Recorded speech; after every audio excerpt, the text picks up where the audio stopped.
So dual-purpose body, wonderful self-contained vehicle, alongside which is our Bedford CA, the Dormobile. Now, they didn't just build the body, they actually even took the cowl forward, didn't they? Yeah, most Dormobiles were actually van conversions.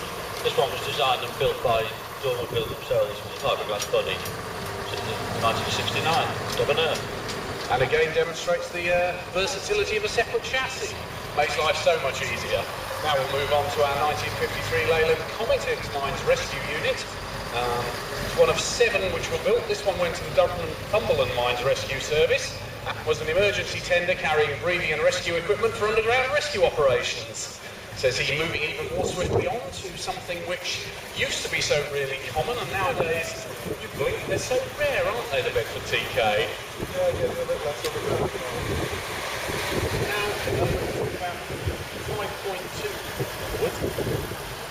Something like that, then you have to sure. So we've got our 7.3 tonner, and of course, as so many of these vehicles on the rally ground, a dual-purpose vehicle, which acts not only as an exhibit in its own right, but also for transporting other vintage tackle. Now, moving on to another of our folks, and another Gardner engine vehicle. Oh, there's a double-decker bus moving the aerials.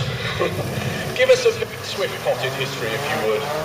Yeah, she was new to Squirrel Confectionery as a box van, later finished working as a breakdown truck, but she did serve with a Bowden factory in a horse box livery. So disappeared into the nettles and then resurrected. And on to a company representative who actually have 2 vehicles. Only one here today, though, I think, representing the old fleet. But this represents, if you like, the first mechanised delivery fleet for Bob.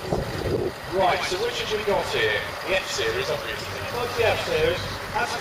The small one here is the F7, that's the 9, and I think I went up to F12. And is there any truth in the rumour that Alfred Miles actually built a better phase of Dennis's chassis, which is why they put them out? I have no idea, but it sounds a good story. It's an evil rumour, you're telling me it's completely untrue? Totally. Right, well, I'm happy to lay that one to bed. You see, I asked the question. But anyway, let's move on to another of our Bristol artists. Again, a company probably better known, in fact really exclusively known for buses, and this one even carrying, it was the British Transport Commission, wasn't it?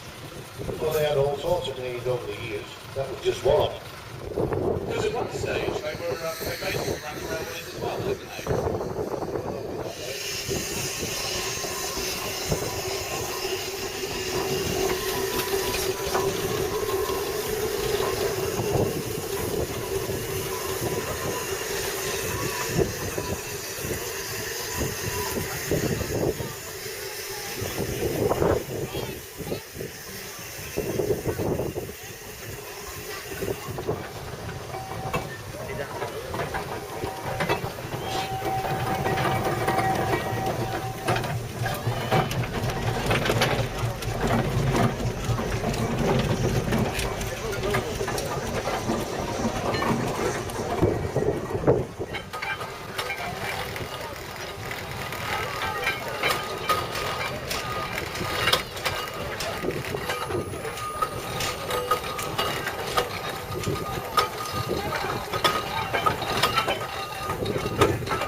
our tractor parade, or steam parade, with the Marshall Agricultural Challenger 1911. Phillips of Newport, the agricultural engines, of course, probably better known as general purpose engines, used for all sorts of haulage, powering up thrashing drums and the like. I'm sure we've all seen Dad's Army and the thrashing drum, for example, followed by the 1980 folk wagon Yesteryear by the War Department to carry ammunition, when they believe having acquired it in early 1960. Now the Foden, very conventional type of vehicle. I'm talking about the Foden truck, aren't you? Tim, I can't confuse myself without you. I'm usually but anyway,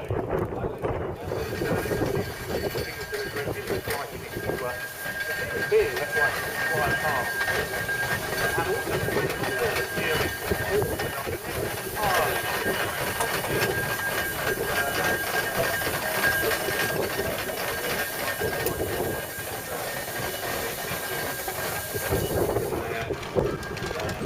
counterparts.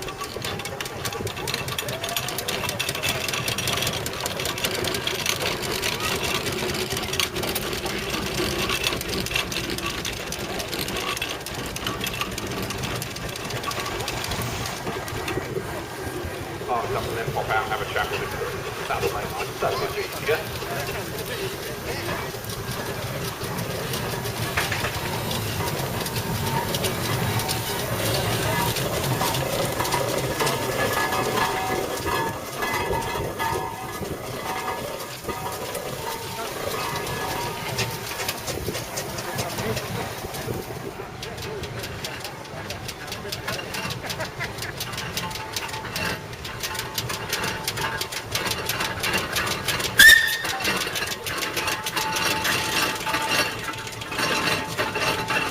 I was saying, with Yesteryear Pride, the Foden's general will be designed as a 4.5 boiler with overtype engine, chain drive. Now we go to our 1899 Fowler, one of the earlier, and of course you do realise, don't you, that that is a genuine antique if you apply the 100-year rule to the definition of an antique.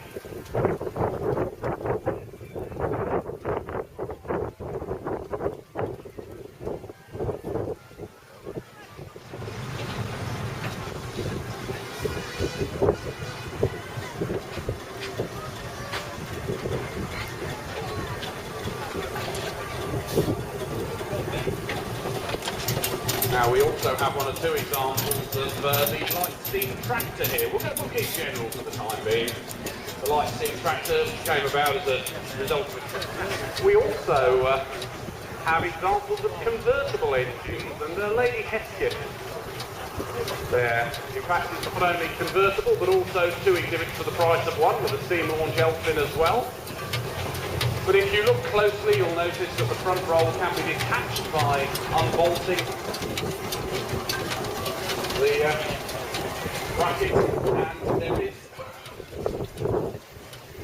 lined up and fitted.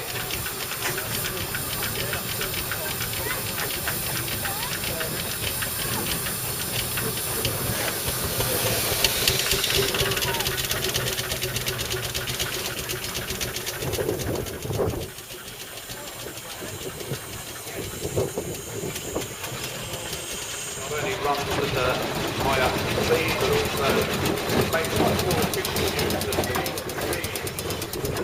Probably the greatest fraction of things, having personal control to create that speed in the first place.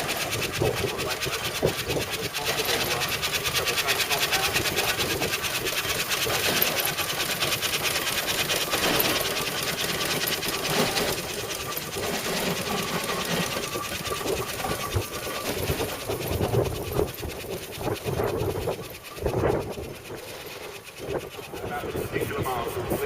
An example of an engine that's been become from a whole line of builders down the eastern side of the country. Thank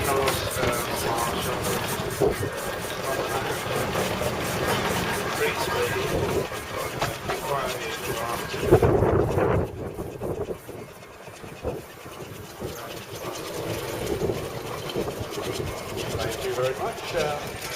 There is weekly camera. How is it significant? White garlic flag working on the dial.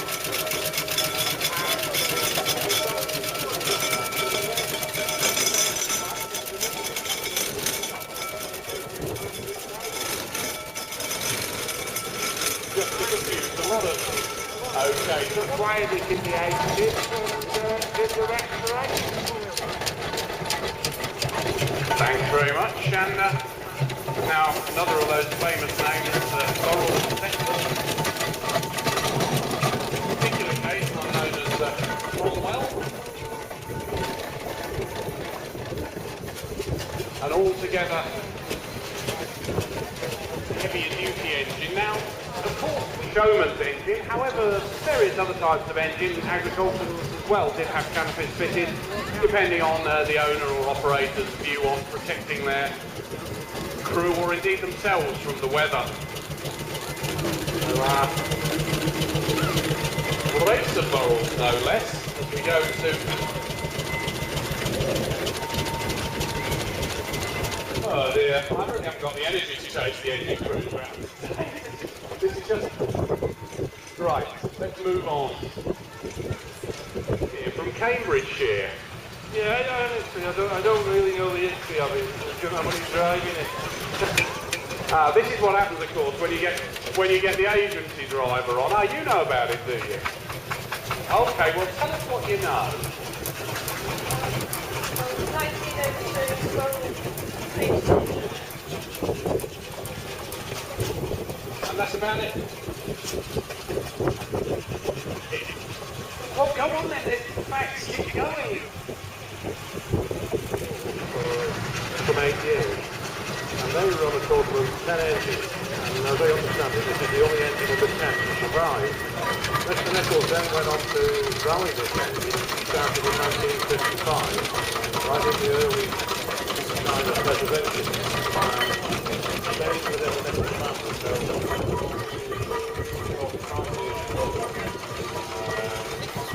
then the engine disappeared off the ground, trying to maintain its original condition. There are many aspects of this engine that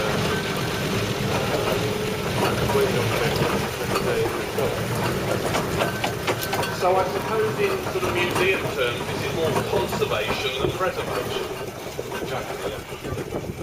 And something which I can hardly believe isn't on its first outing. In Warren, in Ireland. Then in during preservation it was turned into a children's engine. And I have to say, incredibly turned out. Perfectly digit. I am someone As I say, that the paint job there is so pristine, it really is hard to believe that's not actually on its very